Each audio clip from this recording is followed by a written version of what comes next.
परमपिता परमात्मा और उनके सभी पवित्र आत्माओं को नमस्कार। आत्मा की पहचान क्या है?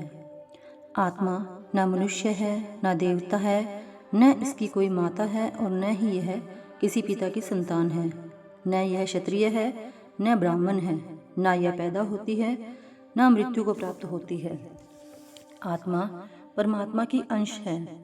जिस तरह कागज पर लगी स्याही मिटती नहीं, उसी तरह आत्मा भी परमात्मा की तरह अमर अविनाशी है। अपने निर्मल स्वरूप में आत्मा अमर अविनाशी तथा निष्कर्मा है। वर्तमान अवस्था में मन तथा आत्मा की गांठ बंधी हुई है। मन आत्मा से शक्ति लेकर कर्म करता है, जिस कारण जीवात्मा किए हुए कर्मों का फल भोगने के लिए जन्म मरण के चक्कर में पड़ जाती है। जीवात्मा कर्म बहुत करती है, परंतु सभी कर्मों का उसी जन्म में भुगतान नहीं कर सकती। एक जीव दूसरे जीव को मार देता है। मृत्यु को प्राप्त हुआ जीव उसी समय उठकर मारने वाले को नहीं मार सकता।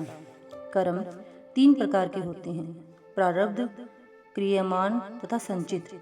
जो कर्म इस जन्म में भोगने के लिए मिले हैं प्रारब्ध हैं। प्रारब्ध अटल है। ये कर्म इस जन्म के अंत तक समाप्त हो जाएंगे। जीव प्रारब्ध भोगता हुआ जो नए कर्म करता रहता है, वे क्रियमान कर्म हैं। इनमें से बचे हुए अनभोगे कर्म अनभोगे कर्मों के भंडार में जमा हो जाते हैं। अनंत जन्मों के अनभोगे कर्मों के भंडार को संचित कर्म कहते हैं। सुई का चुंबक की ओर स्वाभाविक ही खिंचाव होता है तथा चुंबक भी सुई को अपनी ओर खींचता है। यदि सुई पर पत्थर रख दिया जाए तो चुंबक का खिंचाव होने के बावजूद सुई उसकी तरफ नहीं जा सकती। जैसे ही पत्थर उठाया जाता है, सुई एकदम चुंबक से जुड़ जाती है। परमात्मा भी आत्मा को अपनी ओर खींचता है तथा परमात्मा की अंश होने के कारण आत्मा का भी अपने स्रोत की तरफ स्वाभाविक खिंचाव होता है। परंतु संचित कर्मों का पत्थर इसको परमात्मा की ओर जाने नहीं देता। परमात्मा से मिलाप करने की इच्छा रखने वाले व्यक्ति के लिए इस तथ्य को भली भांति समझ लेना आवश्यक है कि वह संचित कर्मों का नाश किए बिना परमात्मा से मिलाप नहीं कर सकता। गुरु साहब समझाते हैं कि तेली का कोल्हू में फेरने वाला कपड़ा अति गंदा हो जाता है। उसको चाहे 100 बार धो लो, वह साफ नहीं होता। इसी तरह मन अनंत जन्मों की मलिनता से अति गंदा हो चुका है।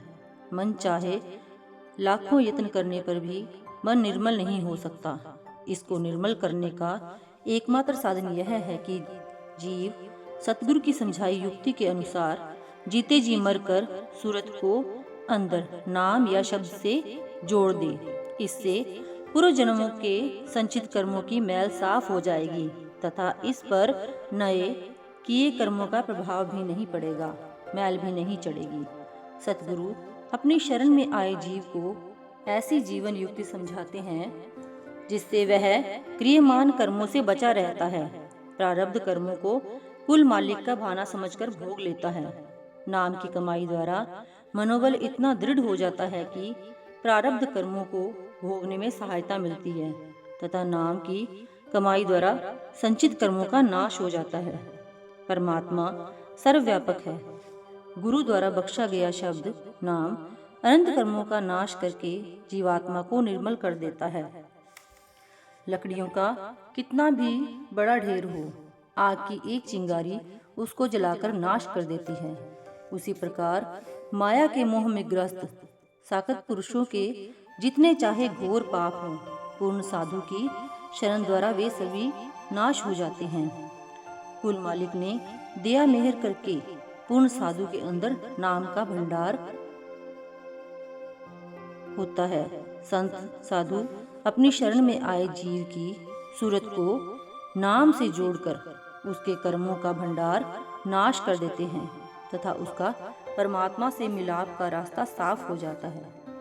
दुनिया के सभी लोग इस भ्रम का शिकार हैं कि पुण्य कर्मों द्वारा पाप कर्म नाश किए जा सकते हैं, लेकिन संत महात्मा जीव को यह सूझबूझ बख्शते हैं कि पुण्य कर्म पुण्यों के तथा पाप कर्म पापों के खाते में जमा हो जाते हैं और दोनों तरह के कर्म जीव को आवागमन के चक्कर से बांध कर रखते हैं। पाप कर्म लोहे की जंजीरें हैं तो पुण्य कर्म सोने की बेड़ियां हैं। पुण्य कर्मों द्वारा अगले जन्म में अधिक सुख मिल सकते हैं। श्रेष्ठ कर्मों के फलस्वरूप स्वर्गों में निवास मिल सकता है, परंतु पुण्य कर्मों का फल समाप्त हो जाने के बाद फिर से मृत्यु लोक में जन्म लेना पड़ता है।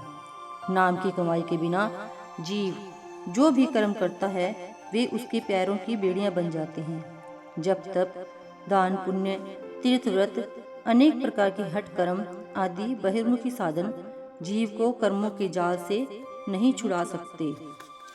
Thank you.